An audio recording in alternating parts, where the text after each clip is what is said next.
बिस्मिल्लाहिर्रहमानिर्रहीम, अस्सलाम वालेकुम। आप देख रहे हैं स्पोर्ट्स क्लिक्स, मैं हूं हमजा शफीक। तो जनाब, Pakistan versus New Zealand T20 series का आखिरी मैच कल खेला जाएगा। न्यूजीलैंड को बढ़ती तो हासिल है वाज़े तौर पर 3-1 से ही बढ़ती हासिल है। 5 मैच की ये सीरीज है। ओडीआई सीरीज का आगाज होना है, जिसके लिए पाकिस्तानी 9 जो खिलाड़ी हैं वो पाकिस्तान से न्यूजीलैंड पहुंच चुके हैं, जिसमें बाबर आजम, मोहम्मद रिजवान, इमामुल हक और दीगर खिलाड़ी में शामिल है। लेट्स सी, T20 सीरीज तो हमारे नाम नहीं रही, ओडीआई सीरीज क्या हम अपने नाम कर पाएंगे। अच्छा, परफॉर्मेंस हमारी है नहीं, लेकिन जो कोचिज का एक वो ट्रक वहां पर उल्टा हुआ है, वहां पर वो सारी सूरत हाल वाजे है। अब वो जो है कमेंट्स पे कमेंट्स कर रहे हैं, प्रेस कॉन्फ्रेंस कर रहे हैं और बिल्कुल इलॉजिकल बातें कर रहे हैं। शायद कहीं ना कहीं इस सारी चीजों को कवर अप करने के लिए कर रहे हैं, लेकिन नाकाम कोशिश दिखाई दे रही है। अब अगर बात की जाए अजहर महमूद साहब की, तो उनका एक स्टेटमेंट सामने है, जिन्होंने कहा कि फास्ट बॉलिंग की वजह से हम हार रहे हैं जनाब, और अब स्कोर 160 नहीं होता, 180 या 200 प्लस होता है। तो जरा अहमद सईद हमारे साथ मौजूद है टेलीफोन लाइन पर, सलमान भट्ट साहब हमारे साथ वीडियो लिंक के जरिए मौजूद। Welcome to both of you ji. Ahmed Saeed साहब, जरा मजीद एलाबोरेट कीजिएगा, आखिर अजहर महमूद साहब कहना क्या चाहते थे, फिर हम भट्ट साहब का कमेंट लेते हैं। देखिए, मैं कोई जगह इसके ऊपर नजर डालूं तो अजहर महमूद साहब जो है उन्होंने 2-3 अहम बातें की हैं। एक तो उन्होंने कहा है कि जिस किस्म की जज्बाती बयान आना शुरू हुए हैं, हम एक सीरीज ही आ रहे हैं, हम किसी टूर्नामेंट से बाहर तो नहीं हुए हैं कि इस तरह का बयान जो है वो आना शुरू हो जाए टीम की जर्नलिस्ट की जानिब से और साबित की जानिब से। साथ ही उन्होंने कहा है कि बहसीत बॉलिंग यूनिट जो है वो पार्टनरशिप नहीं लग रही है बॉलर्स की। किसी मैच में एक बॉलर अच्छी बॉलिंग करता है, दूसरा अच्छी बॉलिंग नहीं कर पाता है, दूसरे मैच में दूसरा अच्छी बॉलिंग करता है, पहला अच्छी बॉलिंग कर पाता है। साथ ही उन्होंने कहा कि शाहीन अफरीदी जो है वो बदकिस्मत रहे कि उनकी बॉल्स के ऊपर बहुत ज्यादा एज लगे, लेकिन कैचेस जो है वो उस तरह से नहीं हुए। तो शाहीन ने बॉलिंग तो इन्हें की, लेकिन उनकी जो बदकिस्मती की एक उनकी ट्रेल है वो उस तरह जा रही है, क्योंकि एज काफी लगे, कैच नहीं हुए। तो आई डोंट नो कौन से वो एज हैं, कौन से वो कैचेज हैं। अबरार अहमद के बारे में उन्होंने ये कहा कि 8 मैचेज उनको मिले हैं, जो बहुत ज्यादा नहीं है, अभी जो है वो तहम्मुल का मुजाहरा करना चाहिए। तो इस किस्म की बातें जो है वो करके चलेंगे। मैं सिर्फ एक पॉइंट इसमें ऐड कर दूं कि अजहर महमूद साहब जो है वो 2016 में पहली बार पाकिस्तानी टीम में आए थे, 3 साल वो पाकिस्तानी टीम के साथ है। उसके बाद PSL की 2 फ्रेंड टेस्ट साथ उन्होंने काम किया, मुल्तान सुल्तान और कराची की, और उसके बाद 2022 के बाद दोबारा वो on end of Pakistan team के साथ है। तो मेरे इल्म के मुताबिक कोई ऐसा फास्ट बॉलर नहीं है जिसकी लाइन लेंथ जो है वो अजहर महमूद साहब के आने से बेहतर हुई हो। और अगर आप लोग जो आपके करने का काम है उसको अगर आप नहीं कर सकते, तो फिर मेरा ख्याल है कि इसका गैर जिम्मेदाराना बयान जो है वो नहीं देने चाहिए। मजीद इसके ऊपर जाहिर है कि बात साहब अभी ना पाएंगे। बिल्कुल, और जिस तरह से वो बात कर रहे हैं कि हमको बायलैटरल सीरीज ही आ रहे हैं, कोई बड़ी बात नहीं, टूर्नामेंट से बाहर नहीं हुए, तो शायद ये भूल गए कि आखिर दफा हम टूर्नामेंट में रहे कब हैं, शायद उस चीज को जस्टिफाई ना कर पाए।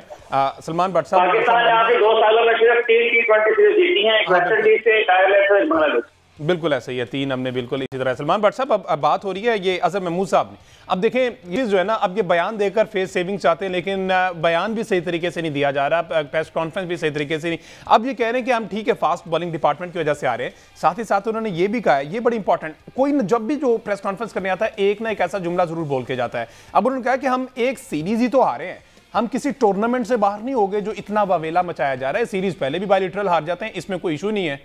इस पर क्या कहेंगे? मैं तो क्या करूं, इस पे तो बस ऊपर आसमान पे देखने को दिल करता है इस तरह की बातों पर। यानी कि कोई तुक बनता है इस बात का। अभी आप ताजे चैंपियन ट्रॉफी से बाहर हुए हैं, उससे पहले आप एशिया कप में खराब कारकर्दगी से बाहर हुए, फिर वर्ल्ड कप के पहले राउंड से, फिर ये अमेरिका वाले वर्ल्ड कप और वेस्ट इंडीज वाले वर्ल्ड कप से पहले राउंड से बाहर हुए हैं। अब तो सिर्फ मेरा ख्याल है घर ही रह गया बाहर होने वाला, बाकी तो हर जगह से बाहर हो गए। फिर अजीबो गरीब बातें हैं यार, मैं I really can not comprehend कि क्या माइंडसेट है। अच्छा सलमान भाई, प्लेयर्स का पूल तो हमारे पास चलो मान लिया नहीं है, बेंच स्ट्रेंथ नहीं है, हम नहीं क्रिएट कर पाए, लेकिन कोचिंग स्टाफ अगर बार बार यही चेहरे क्यों देखें?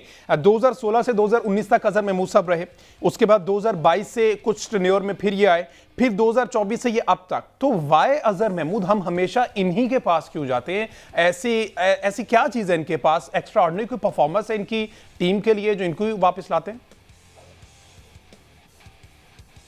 देखिए, मैं हमजा इस पे क्या कह सकता हूँ। मतलब आप हाल ही एक बंदा है जिनकी आप बात कर रहे हैं, अजहर भाई की बात कर रहे हैं, लेकिन आप बाकी भी देख लीजिए कि क्रिकेट बोर्ड में जो पोजीशन सर्कुलेट हो रही है पिछले 12 साल से, 10 साल से, तो आपको लगेगा कि एक पैटर्न है, एक दायरा है, वही आते हैं लोग, वही लोग जाते हैं, उन्हीं की बात होती है, वही आते हैं वही जाते हैं। कारकर्दगी जो है वो नीचे से नीचे जाती जा रही है, क्वालिटी गिरती जा रही है, रिजल्ट कोई आ नहीं रहा। क्रिकेट क्या आगे जो फ्यूचर जिसकी हम बात करते हैं कि जी टैलेंट बहुत है, वो टैलेंट रिफाइन नहीं हो रहा। लेकिन एक म्यूजिकल चेयर्स है जो जिसमें ना चेयर कम होती है ना पार्टिसिपेंट कम होते हैं, और वही चलती जा रही है।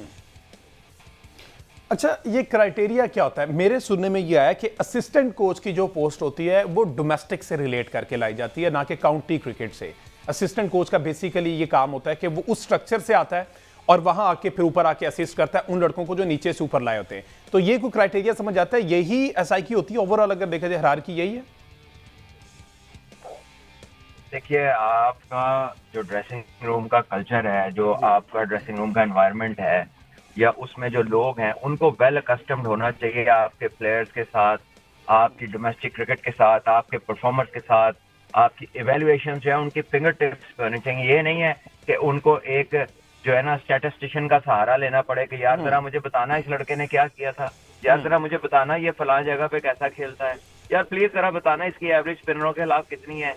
अगर ये काम आपने उससे पूछ के करने जितने खुद जिंदगी में क्रिकेट नहीं खेली है, तो इसका मतलब है आप सारे ही जो है ना गलत जगह पे हैं। You people are at the wrong time at the wrong place. मतलब ये तो होता है कि यार सारा कुछ देखा हो फिर भी चीजें कंफर्म करने के लिए तो एक स्टैट पैक आपके आगे आ जाए, वो आप पढ़ लें, आपको चीजें कंफर्म हो। लेकिन यहाँ पर तो मतलब आप किसी से भी पूछ लें, जो भी लोग मुंसलिक हैं पाकिस्तान टीम के साथ बड़े अरसे से, जो लोग रहे हैं, बाय एंड लार्ज 90% प्लस लोगों का डोमेस्टिक क्रिकेट से लेना देना ही कोई नहीं है। वो जानते ही नहीं है उन प्लेयर को। जब तक उन्हें कोई आकर ना बताए, वो उनको कुछ आइडिया नहीं है कि डोमेस्टिक में कौन क्या कर रहा है। तो ये सारा पास वक्त है कि वो जाके मैचेस देखें। अच्छा, अब एक टर्म हमने ये भी सुनी थी कि हमने फलां प्लेयर फलां कंडीशन के लिए रखा हुआ है, इसको इस कंडीशन में नहीं खिलाना, स्पेसिफिकली उस कंडीशन में खिलाना है, इस तरह से हमने कैटेगराइज किया हुआ था। अब आगे है जी एशिया कप, जो बार बार ये ऑन रिपीट ये बोल रहे हैं कि हम उसकी तैयारी कर रहे हैं। एशिया कप और वर्ल्ड कप, एशिया कप जनाब दुबई में है और वर्ल्ड कप भारत और श्रीलंका में है। तो हम ट्राई करवा रहे हैं सारे लड़कों को न्यूजीलैंड में। तो ये भी कोई इतनी जो रस्तू बैठे हैं, ये भी कोई सोच समझ के ये चीजें कर रहे हैं कि हमने खेलना एशियन कंडीशन में है, ट्राई हम टफ कंडीशंस में कर रहे हैं।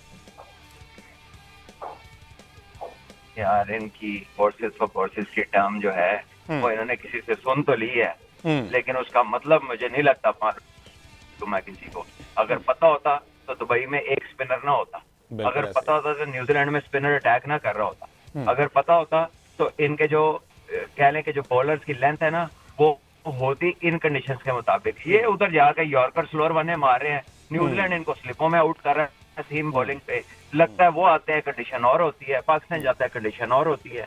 तो हमें तो अंदाजा ही नहीं है कि हम कहाँ जा रहे हैं और वहां पे क्या करना है हमने। अच्छा सलमान भाई, हारिस को कैसे फेस सेविंग मिल रही है? क्योंकि जो भी कोच आता है वो कहता है हारिस ने बड़ी अच्छी बॉलिंग की है इन कंडीशन में, न्यूजीलैंड और ऑस्ट्रेलिया में, बाकी नहीं कर पाए। तो क्या अगर दोनों को कंपेयर किया जाए शाहीन और हारिस को, तो आपको क्या फर्क नजर आता है कि हारिस किस वजह से बच रहे हैं?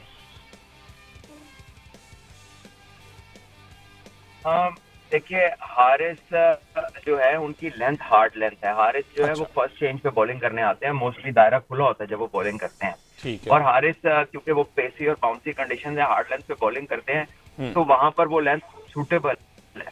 शाहीन क्या करते हैं, वो बॉल को स्विंग कराने के चक्कर में आगे पिच करते हैं, यॉर्कर्स पे बैटर्स को आउट करने की कोशिश करते हैं, जो कि उनके करियर में काफी देर तक उन्हें पहले ओवर में विकेट मिलती रही और 1-2 साल 2-3 साल उनके बहुत अच्छे लगे। लेकिन अब लोगों को पता चल गया, वो प्रिपेयर्ड हैं उसके लिए, और वो एक कह लीजिए कि बहुत एक प्रेडिक्टेबल चीज हो गई है कि इन्होंने आगे ही गेंद करना है नए बॉल के साथ, तो बैटर्स भी तैयार है।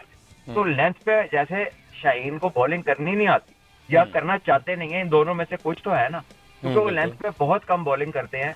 और इन पिचेस के ऊपर जब आपको 2-4 चौके लग जाते हैं T20 में, तो सामने वाली टीम को मोमेंटम भी मिल जाता है, बैट्समैन को भी कॉन्फिडेंस आ जाता है, और बॉल भी ऐसा नहीं रहता कि अगले 2-3 ओवर तक ज्यादा स्विंग हो। जब उसे शॉट लगते हैं तो वो भी स्विंग होना कम हो जाता है।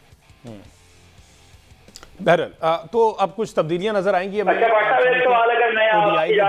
शाहीन के बारे में जो ये कहा है कि उनकी बॉलों पे एज लगते रहे हैं, इस बार इस तरह के स्टेटमेंट पहले जो है वो नसीम शाह के बारे में दी जाती थी कि इनकी एज लगते हैं, क्या ड्रॉप हो जाते हैं बदकिस्मती से। तो क्या ये दोबारा से वही सर्कल नहीं शुरू होने वाला है कि नसीम को भी ड्रॉप किया उसको वापस नहीं आएंगे, शाहीन को भी एक दो मैच टेस्ट आएंगे, दोबारा उसको वापस नहीं आएंगे? देखिए, ये तो डिपेंड करता है कि आप लोग जो हैं जिस बॉलर की बात कर रहे हैं कि जी उनके कैच छूटते हैं, तो जो उनकी फील्डिंग टीम है उसका कोच कौन है?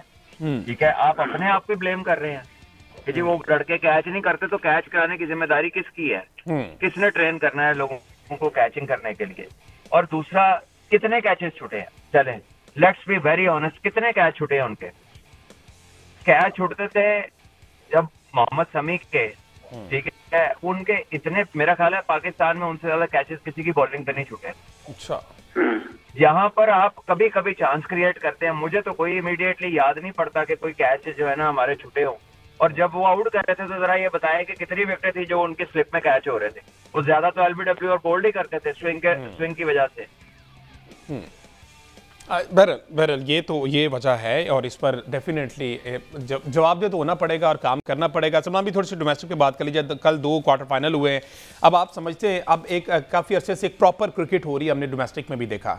अब कुछ उम्मीद है कि हमें इस स्ट्रक्चर से कोई अच्छा बैटर, कोई अच्छा बॉलर देखने को मिलेगा, अगर तो प्रॉपर इस पर काम हो रहा है डोमेस्टिक स्ट्रक्चर पे? तो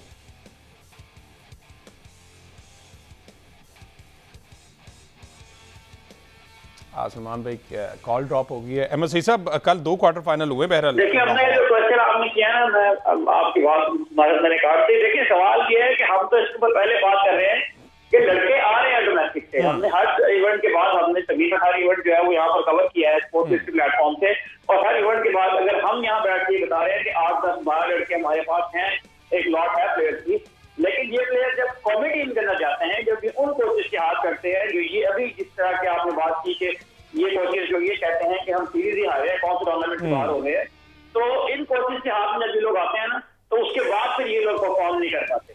तो सवाल तो बात ये नहीं है कि डोमेस्टिक से प्लेयर नहीं आ रहा, डोमेस्टिक से प्लेयर आ रहा है, लेकिन वो प्लेयर जब तैयार होकर जहां उसको परफॉर्म करना होता है एलीट लेवल के ऊपर, वहां पर जो कोचेस काम कर रहे हैं वो उनसे वो आउटपुट नहीं ले पाते हैं जो ग्रास रूट के ऊपर या डोमेस्टिक के अंदर कुछ कोचेस जो है वो उनसे लेते हैं। तो प्रॉब्लम यह है कि जब आप सर्किट के बाहर से, जिस तरह साहब ने अभी कहा कि वो कोचेस लेकर आएंगे जो मेंटली अलाइन ही नहीं है यहाँ के स्ट्रक्चर के साथ, यहाँ के सिस्टम के साथ, तो फिर उनको किस तरह से आगे जो है, एक प्लेयर के साथ अगर महमूद साहब ने काम किया ही नहीं है 4 साल से, वो अचानक अगर महमूद के हाथ में आ जाता है, वो क्या आउटपुट लेंगे उनको? तो प्लेयर तो है सर्किट के अंदर, लेकिन उन प्लेयर से मैक्सिमम जो आउटपुट लेना है वो किस तरह लिया जाएगा, वो क्या स्ट्रक्चर होगा, उसका अभी तक फिलहाल कोई नया अमल जो है वो किसी भी नहीं ले पा रहा है। ठीक है जी, लेट्स सी क्या बनता है। डोमेस्टिक पे तो मजीद बात करेंगे कल, चूंकि दोनों सेमीफाइनल हैं, उस पर हमने फर्दर बात करनी है। और कल Pakistan versus New Zealand T20 match भी खेला जाना है वेलिंगटन में। उस देखते हैं कि क्या तब्दीलियां की जाती हैं, क्या उस्मान खान जो एक अरसा दराज पाकिस्तान टीम के साथ तो हैं लेकिन प्लेइंग 11 का हिस्सा नहीं बन पा रहे, क्या कल उन्हें मौका दिया जाता है, नए स्पिनर और फास्ट बॉलर को मौका दिया जाता है, कल के मैच में पता चलेगा। उस पर डिस्कस करेंगे। मुझे दीजिए इजाजत, अल्लाह हाफिज़।